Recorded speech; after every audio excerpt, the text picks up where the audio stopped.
Welcome sa Dries TV. Kung interesado ka sa ganitong news, huwag kalimutang isubscribe ang ating YouTube channel. Maraming salamat! Welcome back again sa ating YouTube channel mga kakimpaw, and sa update natin ito ang pag-uusapan natin ay tungkol sa mga importanteng kaganapan kina Kim and syempre kay Paula Avellino. Pero bago po ang lahat, maraming salamat sa inyong patuloy na pag-support at pagsubaybay sa mga daily update natin. Kaya naman bilang pasasalamat, narito po ang ilang napili kong komento patungkol ito sa naging previous update. Unang komento mula po ito kay Ginang Corazon Carillia. Sabi niya, Ma'am Doris, ipagdasal na lang natin na matigil na ng madaling panahon. Praying for their safety, ingat tayong lahat lagi.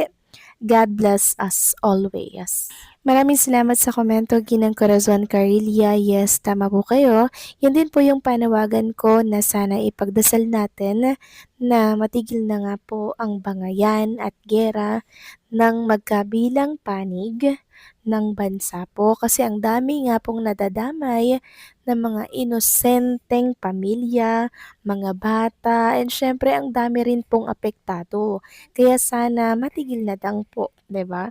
Sa lalong madaling panahon. And sana hindi na po maapektuhan yung Kimpaw World Tour. Dahil syempre sobrang laking abala po nito mga kakimpaw, hindi lang kay Kim and Paulo, maging sa mga nakabili na po ng ticket. And sana mga kakimpaw, hindi na po dumating pa sa punto na mag-refund na ang management sa mga nakabili na po ng ticket. Kaya sana ipagdasal natin gabi-gabi na magkaroon na po ng katahimikan, kapayapaan, at syempre magkaisa sana ang ating mundo. So maraming salamat sa komento, Ginang Corazon Carillia. God bless and mabuhay kayo. Next comment naman mula po kay Ginang Leoncia Talian. Sabi niya, like it nga, wala silang relation.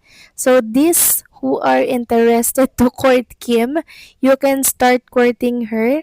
She is free. Kaya pala sinabi ni Kim sa Showtime, hoping na she will be able to find someone who loves her very much. Praying for that, Kim. Hope soonest at your age you have to settle down na. So nakikita naman natin Ginang Leoncia Talian, 'di ba, na merong nagmamahal kay Chinita Princess. And syempre, si Kim Cho po, siya yung magde-decide ng sarili niya kung magpapaligaw pa siya sa iba or hindi na. 'Di ba? Siya po ang gagawa ng decision na yan.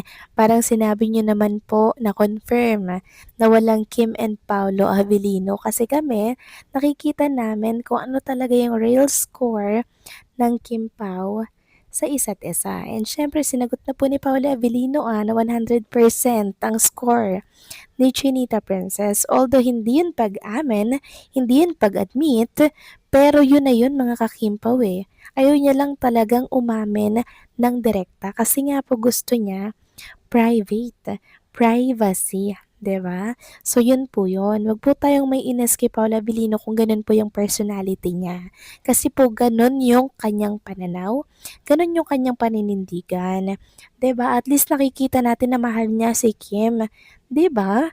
And syempre hindi sasama yung si Kim Chu kay Paula Avellino sa Amanpulo nang wala lang sila. Kaya sa inyo naman po nakuha yung balitang yan at gusto niyo na pong paligawan si Chinita Princess sa ibang lalaki. Eh kung mismo si Kim Chu ayaw na pong paligaw, 'di ba? Kasi nahanap niya na yung the one niya, nakatauhan po ni Paula Avellino. 'Di ba? Siya po ang magdedesisyon niyan at hindi po ibang tao ang magdidikta nito para po sa kanya. And also, wag po tayong magpapapaniwala sa mga balita na lumalabas sa mundo ng social media, lalo na't wala pong pruweba at sinisiraan lamang si Paolo Avellino. So siguro po nakikita nyo na ganto ganyan si Paolo, di umano, pakalat ng ibang mga bashers. Wag po kayong maniniwala doon dahil bashers lang yon na gustong siraan si Paula Avellino. So kung tayo ay talagang totoong fans ng Kim Pao or ng Kim or ni Paulo, hindi po tayo ganito mag-isip, pagkus ipaglalaban, ipagtatanggol natin sila laban sa mga bashers. So sana po yung naliwanagan kayo sa aking explanation. Ginang Leoncia Talian, God bless. Mas mabuhay kayo. So ito na nga pag-usapan na natin mga kakimpaw, mga topic na nakalap natin. Sa gabing ito, tunahin na nga nating pag-usapan ang tungkol dito sa pinagpipiestahan ngayon sa mundo ng social media. So meron kasing isang girl, may nag-comment sa picture ng isang girl, no? Ang pangalan po ay Fane. So sabi niya, ganda, pero amoy paw. So ito daw girl na to ay gamer daw mga kakimpaw. Ngayon, in-screenshot ng mga bashers at pinalalabas na si Paulo daw yung paw. Pero ako, nung nabasa ko to, ganda pero amoy paw, yun po yung paw na panghilot mga kakimpaw. Grabe, sinamantala ng mga bashers at pinalabas na si Paula Avellino daw yung tinutukoy dito. Sabi nga po ng isang netizen sa X, mga baliw na bashers ng Kim Pao na hinaharas kung sino-sinong babae na ang issue nyo mambintang ng GF kuno ni Paulo. Basahin nyo bago kayo mambintang at mangharas. Nagkalat pa kayo sa account ng Biang Kayaw. Di nyo kilala, ginawa nyo ng issue. So grabe yung mga bashers ni Paulo mga kakimpaw no, kung kani-kanino dinidikit at ginagawa ng kwento si Paulo. Sabi niya pa dito mga kakimpaw, Paula Avellino, grabe obsession sa'yo ng mga to. Dumating na sila sa point na kung sino-sino pinagbibintangan nila para gawa ng issue at hinaharas nila. Sana mapadampot mo tong mga baliw na to. So tinag niya si Kek Rockstar. Yan po yung mga account pa mga kakimpaw oh. Grabe sila no, talagang ang gusto nila masira si Paula Avellino sa inyo mga kakimpaw.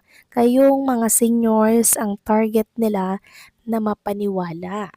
Kasi kayo po daw ang madaling maniwala mga kakimpaw. Kaya ngayon pa lang, sinasabi ko na sa inyo, bago kayo maniwala sa mga naglalabasang fake news sa mundo ng social media, magtanong kayo, magsuri kayong maigi mga kakimpaw, lalo na kung walang resibo, huwag kayo agad maniniwala. Kasi ganyan po talaga yung layunin ng mga bashers. Pinakita ko na naman po sa inyo, di ba, yung screenshot kahapon. Nagawa-gawa lang daw nila yung mga non-showbiz girlfriend para daw maasar kayo, mainis at bumitaw kay Kim and kay Paolo Avellino. So, napakalinaw po ng motibo nila, ang asarin lang tayo at galitin sa mga inilalabas nilang mga posts sa mundo ng social media. Pero sabi ko nga po, kung totoo or tunay ninyong kilala ang Kim Pao, hindi po kayo agad-agad maniniwala sa mga inilalabas nilang kwento or balita. Lalo na po kung wala naman pong basihan or wala naman pong pruweba, huwag agad maniniwala. And syempre kung hindi ninyo trusted yung nagbabalita mga kakimpaw, huwag agad maniniwala, okay? Lalo na kung wala pong resibo. So paalala ko lang yan sa mga seniors na katulad nyo mga kakimpaw para po hindi kayo ma-stress nang wala namang kapararakan or wala namang silbi yung stress ninyo tas may stress kayo tas hindi naman pala totoo. Kaya maging maingat, maging matalino sa mga paniniwalaan, okay? So paano hanggang dito na lamang po mga kakimpaw ang aking update na paalala ko na sa inyo ang dapat ipaalala at sana po ay isipin niyo itong mabuti, okay? So good night. God bless everyone.